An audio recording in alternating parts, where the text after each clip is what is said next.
Though. All right, I'm doing it. Hi, Brandon here with You and I Talk. And today's topic is about why people feel stuck. Feeling stuck in life can be terrifying, it can be overwhelming, and it can be flat out maddening. It can hold you back in life, it keeps you from your goals. You can lose money, you can become unhealthy, all those negative things, really.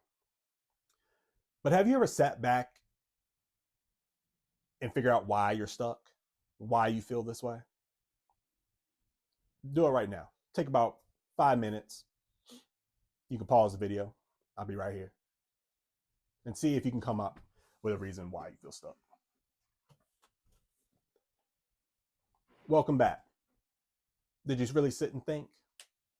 If not, that's okay. So we're going to move on. So there's three different types of people who, when it comes to feeling stuck. The first one is the one I'm very familiar with, is the person who knows what the problem is, but doesn't have the plan to get themselves out of that bad habit, the situation, or changing their personality, whatever it is. They know what it is, but they don't have the game plan. And so a more personal story of mine is my problem back in the day was um, eating bad and sleeping. Now I was addicted to both of those, and the reason was I wasn't happy about where my life was. So sleeping made me forget about real life, and eating made me forget about my problem for those 5 minutes. So I was continuously eating, continuously sleeping. So life was passing me by, and I was losing money. So it was a very unhealthy habit. Um, but so I knew what those two problems were, but I didn't even know where to begin. I didn't know anybody who had that situation or had that experience like mine. So, and it was embarrassing. You know what I mean? Like I'm having trouble eating. It's embarrassing. It was embarrassing to me. So that's mine. So there's that person who, like I said, I'm gonna say it over and over again, so you're not alone with this. The first one is the person who knows what their problem is but does not have the game plan. Okay, is that you? Now, the second one, that's the person who has no idea what the problem is. And that can be confusing, but it's very common, you know. Um, there's something going on. You're not reaching your goals. You have a bad habit, but you've been in that bad habit so long that it feels normal. So it doesn't feel bad. So you don't know what the problem is. And I had that problem as well. That the one that was very like unknown to me was I was very antisocial, and I couldn't understand why I couldn't get build a relationship with people. Um, but it was because of that. Looking back on it, but back then I had no idea what it was. It was very confusing. I became lonely because of that, isolated, the whole nine. So yours might be different. Everybody has different things. We're all unique, but there's nothing new under the sun. So just because nobody around you has the same issue you're going through right now doesn't mean you're alone with it. So always remember that there's somebody out there who has that same issue and has overcame it. So that's the second one. You don't know what the problem is, and if you don't know what the problem is, then how can you work on it? So the third one is the person who knows what the problem is, has some type of game plan, some way they want to work on it, but they're scared of what that change is going to bring. And that is very overwhelming because essentially you're stepping into the unknown. um, it's better to be stuck in the bad habit because you know what's going to happen, right? um, but I want you to know, for the people who are this type, it's worth it. It's worth stepping into that unknown, as long as it's a positive change. You gotta make sure it's positive.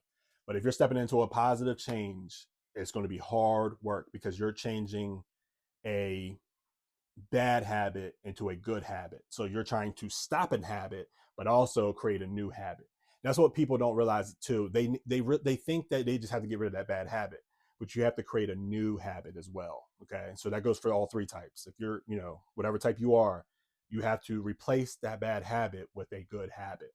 Okay, so again, I'll give you a personal story. I'm gonna be talking about myself here on this channel because I don't got no other stories to talk about. So as you guys, comment and you share your problems, I can go more in depth with your problem. Okay. So my bad habit, like I said, was sleeping and eating. It brought me peace, believe it or not. But I replaced it with working out. And when I say that was the hardest thing I've ever done, please believe that. So working out was the hardest thing I've ever done. Okay. You know, I, I tried to rush it. I try to do the whole 5 days per week. So that's very important too. You go at your pace. So even if it's one time a week, that's okay. That's progress. Okay, small wins equal big gains. Okay, so but that was what I did. I replaced eating out and sleeping with working out, and I got results. I feel happy about myself. I built the confidence, and that actually helped with my antisocial as well. So, with confidence, it brings people feel that confidence and they'll come to you. And, that made me feel good. And I just kept progressing. So, no one's perfect, you know, just because you change, you're still going to have, you know, life's curveballs coming at you. You know what I mean? So, but you're as you progress, you'll get stronger and stronger, and you'll find out that you'll be able to handle them. You'll change your swing and you'll knock it out the park every time. So that's what life is about. Just changing for the better, and you can do this. So you just got to find your good habit. Something that you're into. Like I said, mine was working out. So you find that, and you build on that, and good things will happen. Okay. So I'm gonna end here so this video doesn't end up to be 40 minutes long. I can go on rants. Um, so I just ended with this. So like I said, there's three types of people: the person who knows what the problem is but doesn't know how to attack it; two, the person who doesn't know what the problem is, so they don't know how to attack it or how to identify it; and three, the person who wants to attack it but is scared of what that positive change is going to bring. So with this is why it's important to have someone in your life to be able to, you can talk to, and you can get, positive feedback, constructive feedback, and, get a plan and guidance that, you deserve, so you can get on this path of life and, reach your goals, whatever that may be. And I know you can do it, and, continue to follow this channel. Um, I have my links in the description. So like my Instagram, TikTok, Facebook, and my website, of course. So if you want to reach out and, you have any questions, or, you want to figure out how you can get on this path, just reach out to me. I'm always here. I love helping people. This is my mission in life. And, I've been through, I was wearing your shoes and I finally took them off, but I want to help you be able to complete your journey and, continue with your life and positivity. I'm Brandon. This is You and I Talk, and I'll see you next time. Peace.